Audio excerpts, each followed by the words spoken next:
Hello everyone, welcome back to my channel. कैसे हैं आप सब? आई होप आप लोग बहुत अच्छे होंगे और बहुत ही मेहनत के साथ अपनी तैयारी कर रहे होंगे। तो दोस्तों, आज की जो वीडियो है वो आरआरबी पीओ क्लर्क में जो जीए आती है, जनरल अवेयरनेस, उसके बारे में है। जैसे कि मैंने आप लोगों को पहले भी बताया हुआ है कि मेरा आरआरबी पीओ और क्लरिकल दोनों ही एग्ज़ाम क्लियर हुए थे और मैंने आरआरबी पीओ में ज्वाइन किया था और अभी एज एन असिस्टेंट मैनेजर मैं अब आरआरबी में ही वर्क कर रही हूँ। क्या होता है ना कि कुछ चीज़ें ऐसी हैं जो हमारी आईबीपीएस और एसबीआई से अलग होती हैं आरआरबी में। जो हमारा पेपर आता है उसमें कुछ ऐसे टॉपिक्स हैं जो जिसकी जितनी वेटेज उसमें नहीं होती है और एग्ज़ाम में, बट इसमें होती है। तो मेरा इस वीडियो को बनाने का मेन पर्पस यही था कि कुछ ऐसी बातें जो मैं शेयर कर सकती हूँ आप लोग के साथ अपने पर्सनल एक्सपीरियंस पे बेस्ड, कि क्या-क्या चीज़ें आती हैं जो आईबीपीएस एसबीआई में उतना नहीं पूछा जाता है। वो मैं आप लोग के साथ शेयर कर सकूँ। तो मैंने एक जगह नोट करके पूरा आप लोग के लिए बनाया हुआ है कि क्या-क्या ज़रूरी है करंट अफ़ेयर के लिए। जनरल अवेयरनेस का जो हमारा सेक्शन है, उसमें क्या-क्या ज़रूरी है, ठीक है? तो इस वीडियो को लास्ट तक ज़रूर देखिएगा। मैं उम्मीद करती हूँ आप लोग को इस वीडियो से बहुत हेल्प मिलेगी, तो फॉलो ज़रूर करिएगा, ठीक है? तो चलिए शुरू करते हैं। देखिए, सबसे पहले अगर हम बात करें तो सबसे पहला क्वेश्चन तो यही है कि हमें करंट अफ़ेयर कितने टाइम का पढ़ना है। तो 6 मंथ का पढ़ना ही है, मैंने पहले भी बताया हुआ है। 4 महीने का बहुत अच्छे से पढ़ना है। उसके बाद के जो 2-3 महीने हैं वो आपको ऐसे पढ़ना है कि आपको पता होना चाहिए, नॉलेज होनी चाहिए। इसके अलावा अगर मैं बात करूँ तो आरआरबी में कई बार 8 से 9 मंथ तक की करंट अफ़ेयर देखने को मिली है, ठीक है? तो लेकिन इसका मतलब ये नहीं है कि जितने भी करंट अफ़ेयर आ रहे हैं वो सारे ही 8 मंथ के या 9 मंथ के हैं, ऐसा नहीं है। 1-2 क्वेश्चन आपको देखने को मिल जाते हैं।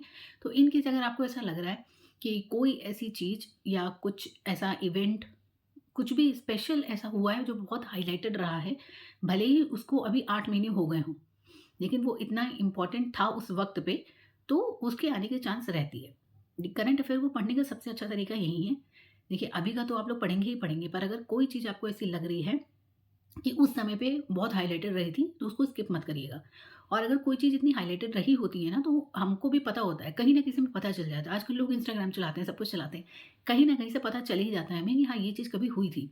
तो बस उसके बारे में थोड़ा-सा नॉलेज और ले लीजिए कि कोई थोड़ी-सी बेसिक डिटेल जो आ सकती है एग्ज़ाम में, ठीक है? कभी भी ऐसा नहीं होता अगर 1 साल का करंट अफ़ेयर आ रहा है, कई बार जो रिव्यू देते हैं उसमें ऐसा बोलते हैं कि 1 साल का करंट अफ़ेयर आ रहा है। 1 साल का करंट अफ़ेयर नहीं आता है, एक आध क्वेश्चन कोई ऐसा आ जाता है जो लास्ट ईयर का हो। ठीक है? तो वो वैसा ही क्वेश्चन होता है जो बहुत ही इम्पोर्टेंट रहा हो, या फिर वो ऐसा क्वेश्चन रहा होगा जो किसी से भी नहीं होगा। तो उसमें डरने की कोई बात नहीं है। ठीक है? अब अगर हम इसमें बात करें कि किस टाइप के क्वेश्चन ज़्यादा देखने को मिलते हैं, तो जैसा कि आरआरबी यानी कि ग्रामीण बैंक का वो पेपर है आपका।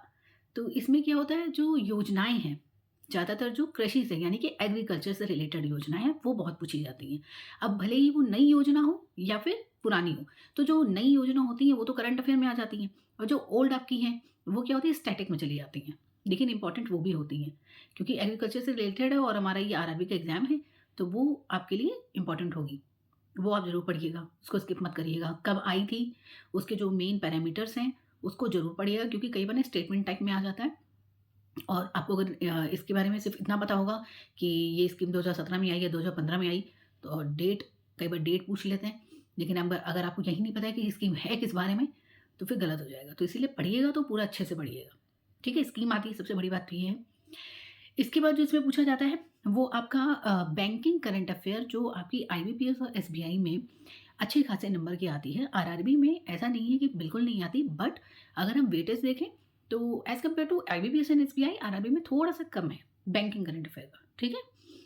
इसके बाद जो प्लेसेस होते हैं, जैसे कि कोई मान लीजिए ब्रिज बना है कहीं या रोपवे बना है या कोई स्पेशल पोर्टल किसी जगह पे इनॉग्रेशन हुआ, शुरू हुआ, इस तरीके की चीज़ें आरआरबी में ज़्यादा पूछी जाती हैं।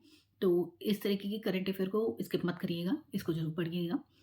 इसके अलावा जो रिपोर्ट इंडेक्स है आप पढ़ते ही होंगे, वो भी आपको पढ़ना है, रिपोर्ट इंडेक्स इसमें आते हैं। इसके अलावा कई बच्चों का क्वेश्चन था कि बैंकिंग अवेयरनेस पढ़ना चाहिए या नहीं? बैंकिंग अवेयरनेस से तो क्वेश्चन नहीं आते हैं। तो देखिए, लास्ट ईयर का अगर आप एग्ज़ाम देखें, तो उसमें काफ़ी क्वेश्चन बैंकिंग अवेयरनेस से आए हैं आरआरबी में। और अगर इस साल में भी एसबीआई, आईबीपीएस वगैरह में देखें, तो बहुत नहीं लेकिन कुछ क्वेश्चन देखने को मिले हैं। तो बैंकिंग अवेयरनेस को बिल्कुल भी स्किप मत करिए। किसी भी पार्ट को आपको ऐसा नहीं करना है कि आप एकदम टच ही ना करो, कि वहाँ पे आप जाके ब्लैंक हो जाओ। तो इतना तो आपको पढ़ना है कि आपको नॉलेज उस बारे में होनी चाहिए। अभी मैं ये भी बताऊँगी कहाँ से पढ़ें, कैसे पढ़ें। पहले हम लोग ये बातें कर लें पढ़ना क्या-क्या है, ठीक है? इसके अलावा जो आपका ये है आरआरबी, इसमें जो डेज़ हैं, थीम होती हैं, इनसे क्वेश्चन बनता है, नेशनल पार्क उनसे बनता है और हेडक्वार्टर्स जो हैं आपके, उनसे बनता है, ठीक है? इस तरीके के क्वेश्चन इसमें आते हैं। तो अगर कोई बहुत ही इम्पोर्टेंट डे है या कोई ऐसा डे था जिसकी थीम बहुत ज़्यादा हाइलाइटेड हुई है, करंट इश्यू से रिलेटेड है, तो उसको स्किप मत करिएगा, उनको ज़रूर याद करिएगा। बहुत सारे डेज़ होते हैं, याद करना थोड़ा-सा मुश्किल होता है, लेकिन कुछ ऐसे इंपॉर्टेंट डेज़ हैं, आप यूट्यूब पे देखेंगे आपको मिल जाएगा, तो वो आप ज़रूर पढ़िएगा। ठीक, तो ये सब ऐसे टॉपिक्स हैं जो आपको बिल्कुल भी स्किप नहीं करने हैं। देखिए पढ़ेंगे तो आप सब कुछ मेरा जो मोटिव है इस वीडियो को बनाने का वो ये है कि इन टॉपिक्स को आप थोड़ा-सा स्पेशल ध्यान दे के पढ़िएगा कि इसमें गलती ना हो। इसके अलावा तो बहुत सारी चीज़ें आती हैं और करंट अफेयर में कोई नहीं बता सकता क्या आएगा। लेकिन एक आइडिया होता है कि हाँ, कि इन से क्वेश्चन ज़्यादा बनते हैं। ठीक, अब हम बात करेंगे पढ़ना कैसे है। अगर मैं शुरू करूँ तो बैंकिंग अवेयरनेस से मैं शुरू कर रही हूँ, क्योंकि उसमें थोड़ा-सा इश्यू होता है, बहुत ज़्यादा है, कहाँ से पढ़ें? और ज़्यादा आता भी नहीं है, कुछ क्वेश्चन आते हैं, बहुत ज़्यादा नहीं आता है। तो उसमें आप ऐसा कर सकते हैं, यूट्यूब पे वीडियोज़ होती हैं। एक अभिजीत सर की तो मैंने भी देखी थी, उसमें था शायद एसबीआई से रिलेटेड उन्होंने बनाई थी, बैंकिंग अवेयरनेस की। उसमें एमसीक्यूज़ ही थे, पूरा डिटेल में नहीं थी, एमसीक्यूज़ में थी, तो अगर आपको बहुत नहीं पढ़ना है, तो आप वहाँ से पढ़ सकते हैं। और यूट्यूब पे और भी चैनल हैं, उनसे भी आप पढ़ सकते हैं। तो ये आपका इससे हो जाएगा। करंट अफेयर के लिए मैंने बताया हुआ है कि अड्डा 247 में गौरव सर हैं, उनसे पढ़ा हुआ है मैंने और कपिल काटपाल सर हैं, उनसे पढ़ सकते हैं आप। तो अभिजीत सर हैं ही, उनसे भी पढ़ सकते हैं। ये आप पढ़िए करंट अफेयर के लिए जो भी आप पढ़ रहे हैं, अपना 6, 7, 8 महीने की जितनी कवर कर पा रहे हैं आप करिए अच्छे से, ठीक? नेशनल पार्क्स वगैरह, थीम्स वगैरह के लिए तो आपको पढ़ना ही पड़ेगा, क्योंकि वो तो याद याद ही करना पड़ेगा, याद से ही होता है वो। या अगर कोई ट्रिक वगैरह बना के आप कर पाएँ, तो उससे कर लीजिए। योजनाएँ जो हैं, यानी कि स्कीम्स, वो आपको याद करनी है और डिटेल में पढ़नी है। यूट्यूब पे आप सर्च करिए, आप कोई स्कीम आपको पता है, आप एक स्कीम के जो पीडीएफ होते हैं वो मिल जाएँगे, या फिर आप गूगल पे सर्च करेंगे कौन-कौन सी है तो भी मिल जाएगा।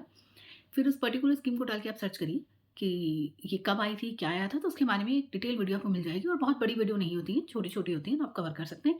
अगर आपको लगता है वीडियो में आपको ज़्यादा टाइम जा रहा है, तो आप स्कीम्स का पीडीएफ ही डाउनलोड कर लीजिए, उसमें सब कुछ होगा, आप उससे पढ़ लीजिए। लेकिन स्कीम्स को स्किप मत करिएगा, चाहे वो ओल्ड हो या न्यू हो, और कोई ऐसी स्कीम या पोर्टल जो बहुत न्यूज़ में रहा, चर्चा में था बहुत, तो उसको बिल्कुल स्किप मत करिएगा। ये आपकी स्कीम्स वगैरह इससे हो जाएँगी, ठीक?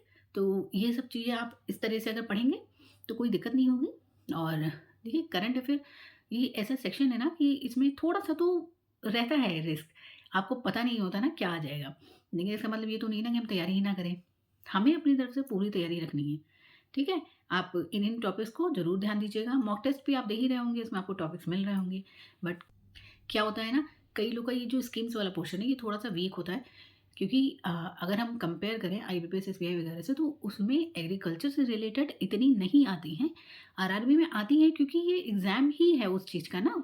आप जो ग्रामीण बैंक का एग्ज़ाम दे रहे हैं, तो स्कीम्स वगैरह तो उसमें आएगी, है ना? तो ये तो आपको पढ़ना पड़ेगा, ठीक? तो इस तरीके से तैयारी करिए। बाकी कोई दिक्कत हो तो मुझे कमेंट सेक्शन में ज़रूर बताइएगा और बस इस तरह से मेहनत करते रहिए, एग्ज़ाम आपका पक्का क्लियर होगा।